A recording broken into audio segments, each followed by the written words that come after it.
దేవుని ఘనమైన నామమునకు మహిమ ఘనత ప్రభావాలు కలుగును గాక. వీక్షిస్తున్న మీ అందరికీ మన ప్రభువైన యేసుక్రీస్తు నామములో శుభాభివందనాలు తెలియజేస్తున్నాను. ఈరోజు మన దేవుని మహిమ కలిగిన మాటలు కొరింథీయులకు రాసిన మొదటి పత్రిక 10వ అధ్యాయము 16వ వచనం. మనము దీవించుట ఆశీర్వాద పాత్రలోనిది త్రాగుట క్రీస్తు రక్తములో పాలు పొందుకొనుటయే కదా. ప్రియమైనటువంటి దేవుని సంగమా, అపోస్తలుడైన పౌలు గారు అనేక సంఘాలను స్థాపిస్తూ, సంఘాలను సిద్ధపరుస్తూ, సంఘాలను హెచ్చరిస్తూ ప్రభు రాక కొరకు వారిని ఆయత్తపరుస్తున్న సమయంలో కొరింథీ సంఘంతో మాట్లాడతారు. మనము ఆశీర్వాదకరంగా ఉండుటకు మనము క్రీస్తు శరీరము రక్తములో మనం పాల్గొంటున్నాము.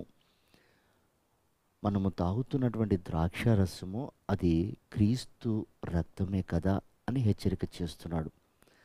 అంటే మనం ఆశీర్వదించబడటానికి మనం తీసుకుంటున్నాం అని చెప్పకే మనకు చెప్తున్నాడు.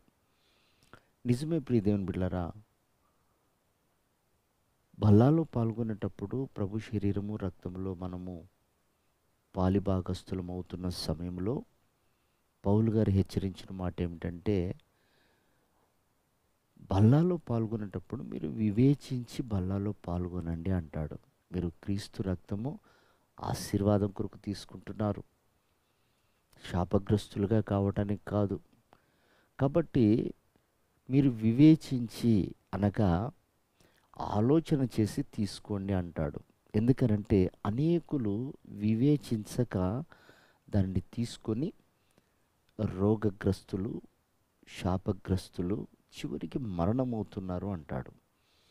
నిజమే ప్రియమైనటువంటి దేవుని బిడ్డలారా, క్రీస్తు రక్తము మన సమస్తాన్ని శుద్ధి చేస్తుంది, పరిశుద్ధపరుస్తుంది, ప్రతి పాపము నుండి మనల్ని విమోచించింది. కనుక మనం ప్రభు రక్తంలో పాల్గొనేటప్పుడు మనలో ఏ పాపం ఉండకూడదు, ఏ దోషం ఉండకూడదు.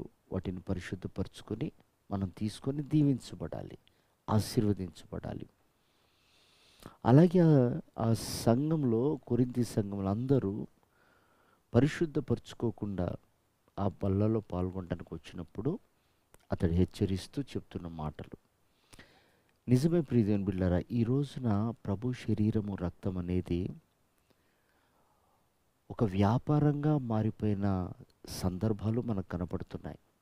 కొంతమంది ప్రభు శరీరము రక్తాన్ని ఇంటికి పంపిస్తారట, మరి కొంతమంది ప్యాక్ చేసి ఇస్తారట. ఒక క్రమం లేకుండా, ఒక పద్ధతి లేకుండా ప్రజలు విస్తరించబడుతున్నారని క్రమాన్ని మారిస్తే ఆ ద్రాక్ష రసం యొక్క విలువ, ప్రభు రక్తం యొక్క విలువ, శరీరం యొక్క విలువ